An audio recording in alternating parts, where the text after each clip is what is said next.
राजस्थान की तमाम बड़ी से छोटी खबरों पर हमारी नजर। पल पल की खबर एबीपी 24 न्यूज पर।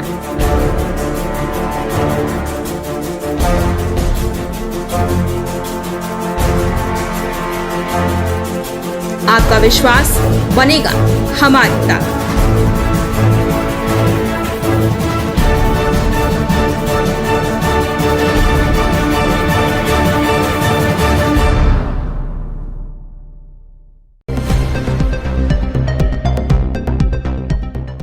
राजस्थान के जोधपुर जिले में पुलिस थाने से एक युवती के अपहरण का हैरान कर देने वाला मामला सामने आया। जानकारी मिली है कि जिले के बिल्हाड़ा थाने से पुलिस के सामने युवती का अपहरण कर लिया गया।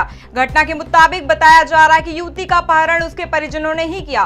दरअसल युवती थाने में अपने पति के साथ एक मामले में बयान दर्ज कराने पहुंची थी। इसी दौरान उसके परिजन उसे थाने से उठा कर ले गए। इस दौरान युवती का पति चीखता चिल्लाता रहा, लेकिन वहां मौजूद पुलिस देखती रही और कोई कुछ नहीं कर सका। वहीं घटना के बाद पुलिस युवती और अपहरणकर्ताओं की तलाश में जुट गई।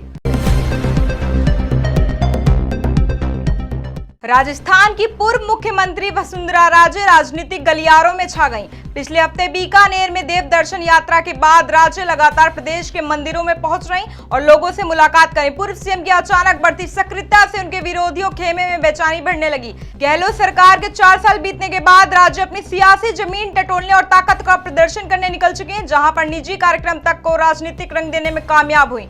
राज्य की रैलियों में हजारों की संख्या में भीड़ जुट रही, जहां राज्य कार्यकर्ताओं से कमर कसने के आह्वान कर रहे हैं। राज्य के बीते दिनों के तेवर देखकर कहा जा सकता है कि वे 2023 की लड़ाई के लिए फिर से तैयार हैं।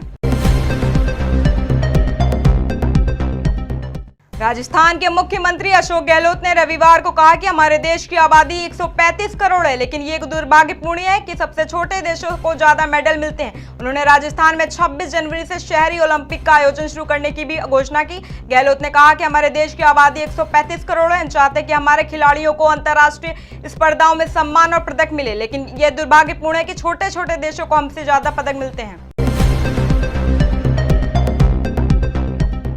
राजधानी जयपुर समेत बीकानेर और श्रृंगार नगर में भूकंप के झटके महसूस किए गए। रात 12:36 तक भूकंप के झटके की रिक्टर स्केल पर 3.6 तीव्रता रही। स्थानीय लोगों का कहना है आज जिस तरह का भूकंप का झटका महसूस हुआ, इससे पहले कभी महसूस नहीं किया। भूकंप के साथ जहां कंपन हुआ, उसके साथ ही तेज आवाज भी सुनाई दी। लोग घरों से बाहर निकला, हालांकि किसी प्रकार की अप्रिय स्थिति नहीं हुई। अधिकारियों के अनुसार किसी प्रकार के जान माल का नुकसान नहीं हुआ।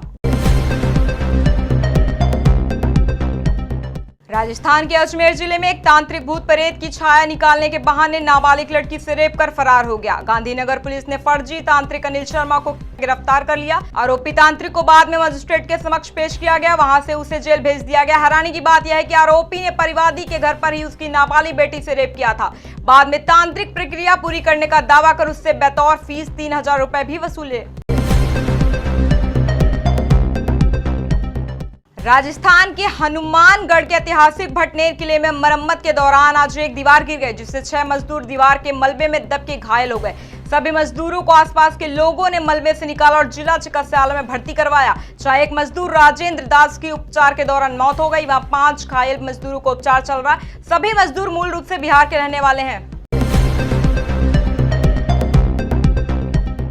राजस्थान के डोंगरपुर जिले की लाडली बेटियों ने पुरानी मान्यताओं को तोड़ते हुए पिता की अर्थी को न केवल कंधा दिया, बल्कि शमशान तक जाकर मुखाग्नि दी और अंतिम संस्कार किया।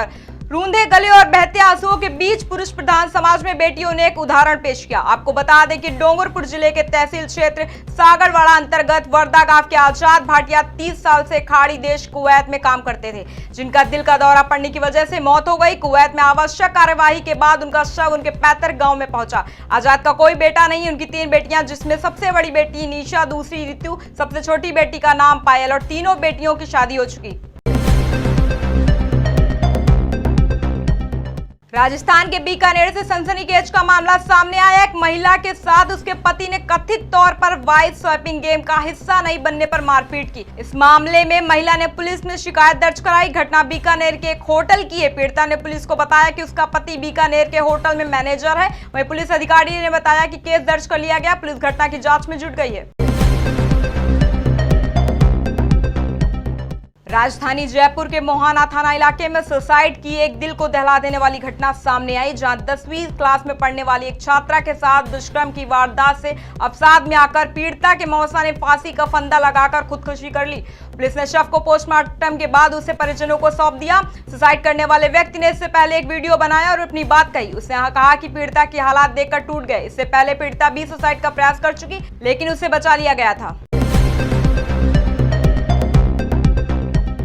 राजस्थान की करीब 1.5 करोड़ महिलाओं को स्मार्टफोन देने के बाद अब गहलोत सरकार स्कूली बच्चों को स्मार्टफोन टैबलेट देने की तैयारी में है। इसके तहत 8वीं, 10वीं और 12वीं की कक्षा की बोर्ड परीक्षाओं के करीब 93,000 प्रतिभावान बच्चों को स्मार्ट टैबलेट्स दिए जाने की चर्चा है। खास बात यह है कि इन स्मार्ट टैबलेट्स में 3 साल के निःशुल्क इंटरनेट कनेक्टिविटी भी फ्री होगी।